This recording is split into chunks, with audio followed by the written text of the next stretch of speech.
Question to ask about the word woke might be, why in such a short time has it gone from a rallying cry to a pejorative? If the word only made you think of rational, deserved causes like teaching a less whitewashed version of American history, AOC would still want to own it. But it's a joke, because it makes you think of people who wake up offended and take orders from Twitter, and their oversensitivity has grown tiresome. Bill Maher took some critical shots at the Democratic Party for not addressing the awakened population that has plagued the party over the last decade. Ma insisted that since this radical group played a major role in last year's election loss, the DNC should have distanced itself by now. Nonetheless, the party further disassociates itself from politics by continuing to serve the fringe left. The harshness of the Maher's takedown stunned the DNC. Let's begin. Never hear anyone bragging about being a liberal. There's no liberal Bob Schmohawk as a liberal who wants to enact more liberal policies. Democrats might want to think about what that means, because the implication is you're embarrassed by what liberalism has become, that the term is now irredeemably coupled with woke nonsense, which is a shame, because despite their nonsense, it's still generally a better product. But what does it say about your brand if you don't want to say what it is? Maher often accused the DNC of being embarrassed by its own identity. He argued that Democrats seem almost apologetic about their political roots, constantly trying to rewrite or excuse their past instead of owning it. Republicans, on the other hand, Maher noted, don't suffer from that problem. They proudly embrace their history and beliefs, speaking with conviction whether people agree with them or not. The GOP knows what it stands for, and it stands firmly. Meanwhile, the DNC appears caught in a loop of uncertainty, trying so hard to please everyone that it's forgotten who it really is. Maher's message was unmistakable. If you don't stand for something, you'll fall for anything. And in today's divided political climate, a party that hides behind guilt and hesitation will inevitably lose ground to one that wears its principles with confidence and pride. Politics nowadays is identity politics, and yet it seems we found the one thing liberals won't identify as. Let me pause here because this is very true. Liberals now seem willing to connect with any minority group, no matter how obscure or fringe, so long as it communicates moral superiority. Regardless of how tenuous or incongruous it may seem, they will defend any philosophy that is promoted on social media. But when it comes to endorsing liberalism itself, they say nothing. They almost appear fearful of their own beliefs, fearing that they will be labeled prejudiced or out of touch. Instead of upholding the core principles of liberal ideology, such individual liberty, free speech, and open debate, they are instead prisoners of their own political correctness. Mars is subject to harsh criticism because it is true. Today's liberals don't talk to each other. They give up. They comply. Additionally, they hide behind hashtags rather than ideas. Ma warns that this is the cause of their ongoing cultural decline. Bill knew how to win, and he blamed the Democratic losses this November 2nd on stupid wokeness, to which AOC fired back that wokeness is a term almost exclusively used by older people these days. So that should tell you all you need to know. What? This is a term folks like you brought out very recently and have been proudly displaying at every march since. Just last year, The Guardian declared woke the word of our era. I guess they didn't get the memo from the Mean Girls Club. We don't use that emoji anymore. Woke, please. We say fetch now. The very phrase that the woke mob once backed is now suddenly being abandoned. Just a few years ago, they couldn't stop shouting it from the rooftops, and they proudly called themselves woke, as if it were a medal of moral enlightenment. Lectures, hashtags, and self-congratulations about how much more aware, compassionate, and enlightened they were than everyone else were all over social media. However, they are now tactfully retreating, asserting that the word was never used or that critics have misused it. It's amazing how quickly a movement can abandon its own name the moment it becomes inconvenient. The same group who formerly used the word as a weapon to humiliate others is now fleeing as it backfires badly. We're missing an opportunity to remind voters how lame and clueless and hopelessly uncool they are, especially since those are the ones who actually vote.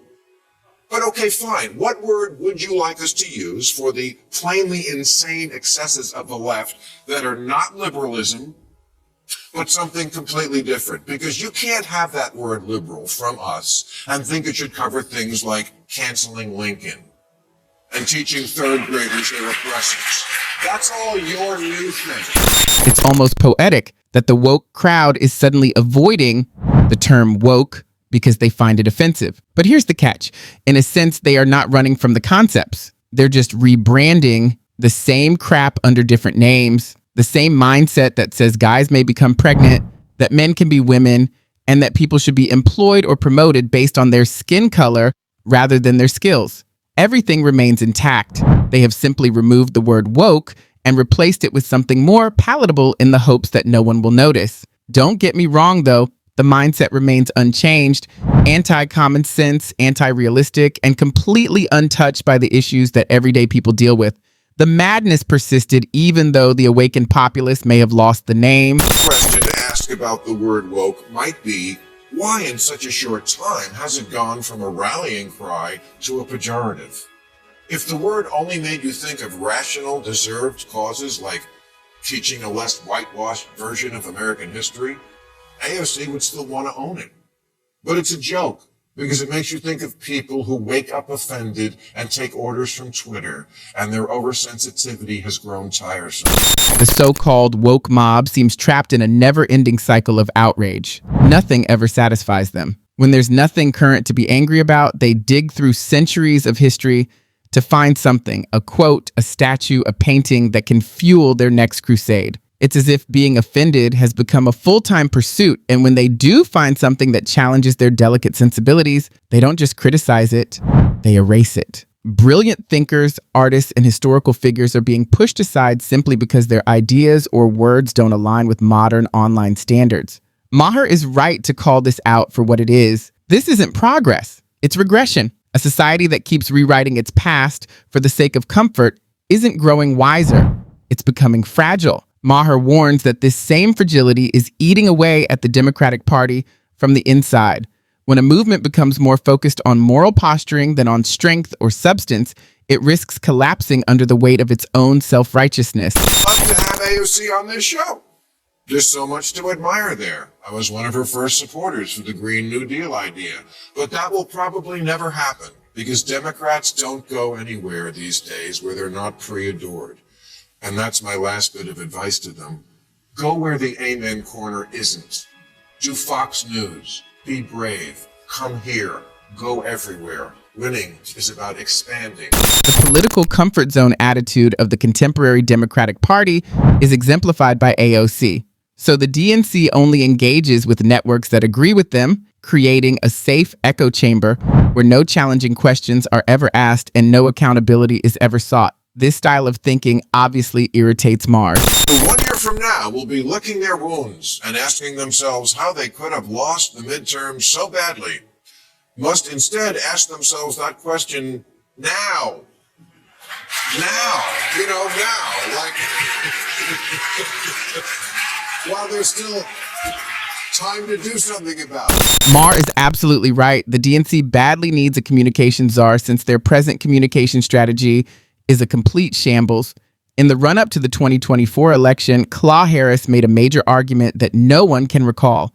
It was scattered, inconsistent, and completely devoted to appeasing the far left rather than the vast majority of Americans. Rather of offering useful, pertinent solutions to real-world problems, the party appears more interested in virtue signaling.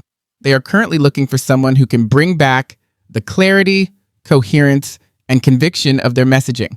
Someone who can make complex topics understandable to working families, independent voters, and middle-class folks. Klobuchar was here, and when I suggested the Democrats need a messaging czar, she offered me the job.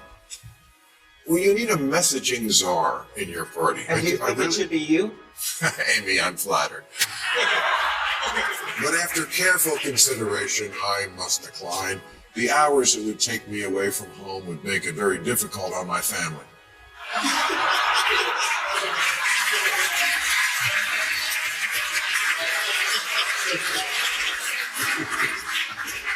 But I will tonight once again break out my coach hat and try to point the Democrats in the right direction. That's all I can do. A tone-deaf, self-righteous story that blames everyone but themselves. Instead of addressing the Democratic Party's own failings, the so-called woke rhetoric always places the blame for America's problems on conservatives, corporations, the media, or some vague social injustice. Every time they lose an election or drop in the polls, they look for scapegoats rather than accept responsibility. Mars is deeply annoyed here. The DNC has developed an addiction to deflection. Democrats will keep using the same old rhetoric in place of reflection and course correction until they take responsibility for their mistakes and regain their sense of reality.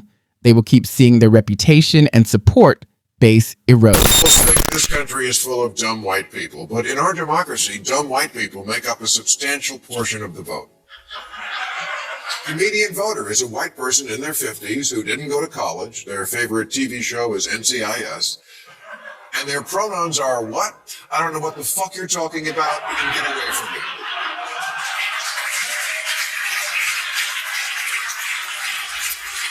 In 2008, Republicans only won 4 Virginia counties by more than 70%. This month, in the governor's election there, they did it in 45 counties. And this is what a lot of Democrats were told was the reason for that. Glenn Youngkin's win proves white ignorance is a powerful weapon. Racism still works in Virginia. It's not the messaging, folks. This country simply still loves white supremacy. Ruled out is vote Democrat because white people suck.